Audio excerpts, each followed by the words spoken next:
O ministro André Mendonça, do Supremo Tribunal Federal, negou o pedido para se declarar suspeito para analisar notícia-crime contra o presidente Jair Bolsonaro. A notícia-crime contra Bolsonaro alega que o presidente deveria ser investigado por ter afirmado em 2020 que mandou ripar servidores do Instituto do Patrimônio Histórico e Artístico Nacional após receber a informação de que o órgão paralisou uma obra do empresário bolsonarista Luciano Hang. Em dezembro, Mendonça foi sorteado para ser o relator do caso no Supremo e o senador Randolph Rodrigues pediu que o ministro se declarasse voluntariamente suspeito para atuar no caso. Na negativa, Mendonça afirmou que não reconhece a presença no caso concreto de quaisquer das hipóteses legais de suspeição do magistrado. E aí, Constantino, a gente resgata também, afinal de contas, a gente está falando de decisões do Supremo Tribunal Federal. Se a gente levasse em conta todos que deveriam ser suspeitos, como é que ficava a corte? Pois é, esse era o ponto que eu ia levantar, Paulo. É até palhaçada. Bom, o Randolph, né? Senador Randolph Rodrigues, a gente espera isso mesmo, né? Ele foi um dos três daquela CPI circense patética, a maior mancha, talvez, do Senado até hoje, né? Então, o negócio dele é só atazanar e criar narrativas contra o Bolsonaro. Tudo bem. Mas quando a gente para ver o pedido e levar em contexto, né, o passado do Supremo, é uma piada de péssimo gosto, né? Quer dizer, o Lewandowski, amigo de família do Lula, rasga a Constituição para preservar direitos políticos para Dilma e protege o Lula em várias coisas. O Fachin, eleitor de Dilma Rousseff, simpatizante do MST, tomando várias decisões aí para beneficiar o Lula e prejudicar o Bolsonaro. O Toffoli, meu Deus do céu, Toffoli, advogado do PT, ex-funcionário do Dirceu, né, não se considerou impedido nem de julgar o mensalão, né? O Alexandre de Moraes, um tucano de carteirinha, filiado ao PSDB, né, persegue bolsonaristas dia sim, dia também, de maneira escancarada, com inquéritos ilegais, abuso de poder, arbítrio, e não é suspeito de nada. Tem ministro ali que já considerou o Bolsonaro um Hitler, alguma coisa assim, e julga casos envolvendo o presidente da República. E o Gilmar Mendes, esse aí, via de regra, solta todo mundo, ele só fala mal mesmo do Bolsonaro. Então, assim, é uma palhaçada, né? Nós temos que parar, Paulo, isso é um exercício, né? Nosso esforço cotidiano aqui. Nós temos que parar de tratar com normalidade uma instituição que está tomada por figuras liliputianas que não têm envergadura moral para estar ocupando esses cargos. Nós temos que tratar o STF brasileiro como o que ele é. É motivo de vergonha nacional. O senhor, eu me lembro muito bem de um relatório da Polícia Federal quando apontou 43 ligações telefônicas entre Gilmar Mendes e Aécio Neves. Só que Gilmar Mendes não foi considerado suspeito. Não, claro que não, porque ali o critério para considerar suspeito é: se o cara é meu inimigo, ele é suspeito. Se ele é meu aliado, tudo bem, está tudo certo.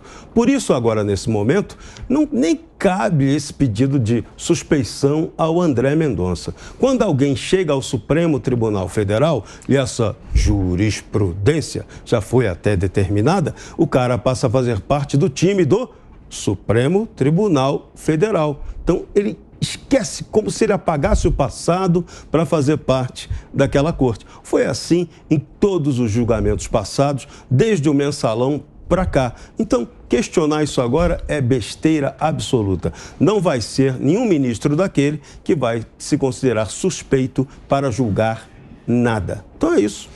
Marco, você como advogado, traz um olhar constitucional para a gente nessa história. Aqui a questão é até bastante simples, né? Você tem as hipóteses legais do CPC nos artigos 144 de impedimento e 145 de suspeição.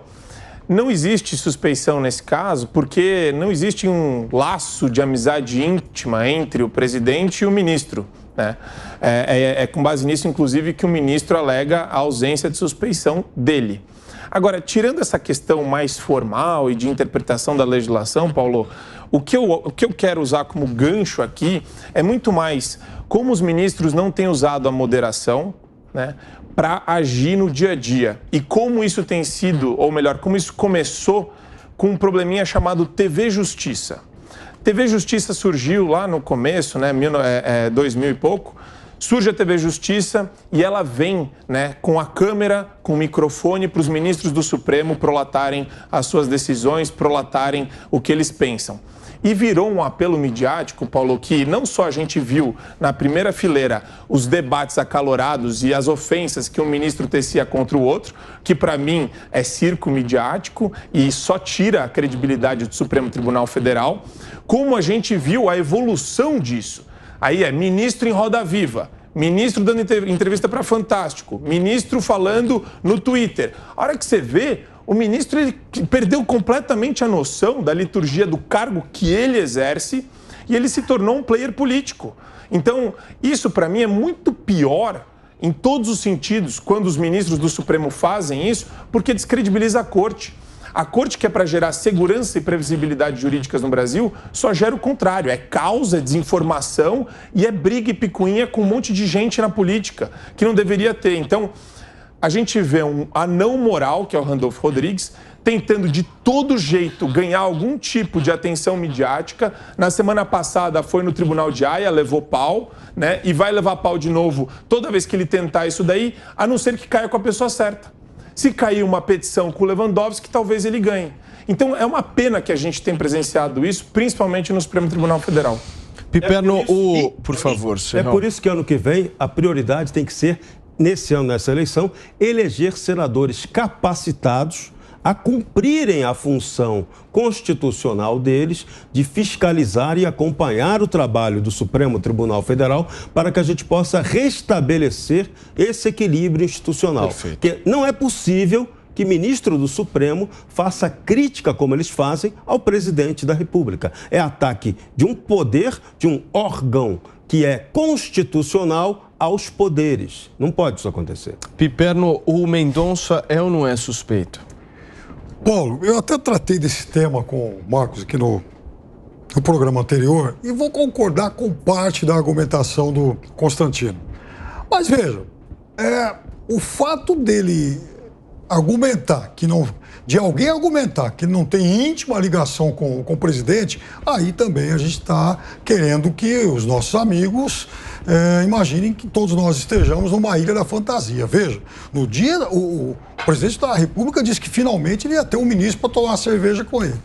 A primeira-dama, no dia da votação lá no Senado, dava pulinhos assim, enfim, comemorando, dava inclusive abraço dele e gritinhos, a emoção dela estampada aí para todo mundo ver, né? Aliás, esse vídeo tá na internet, ainda é fácil encontrar.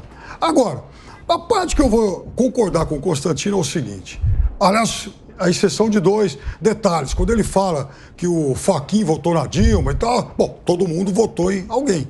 Né? Inclusive, imagine que o ministro André Mendonça tenha votado no presidente Bolsonaro. Fez campanha diferente. Agora, não, ele não fez campanha. Agora, veja, eu acho o seguinte, é claro que todos eles, de fato, ao longo do tempo, cometeram excesso, sim. Todo mundo teve ligações muito próximas com determinados grupos políticos. O Constantino fala você, Paulo, falou do Gilmar Mendes e o Aécio, é verdade. Gilmar Mendes, que inclusive, ele não faz só oposição ao presidente Bolsonaro, não. Foi ele, inclusive, quem impediu o ex-presidente Lula de se tornar ministro da Dilma. Então, essas relações, elas são historicamente muito próximas e eu acho que algo incestuoso. Agora, em relação ao objeto da questão, o presidente Bolsonaro é praticamente um réu, confesso. Ele se orgulha de, segundo ele, ter ripado todo mundo porque criou problemas para a obra lá do amigo dele. Ora, quer evidência maior que essa?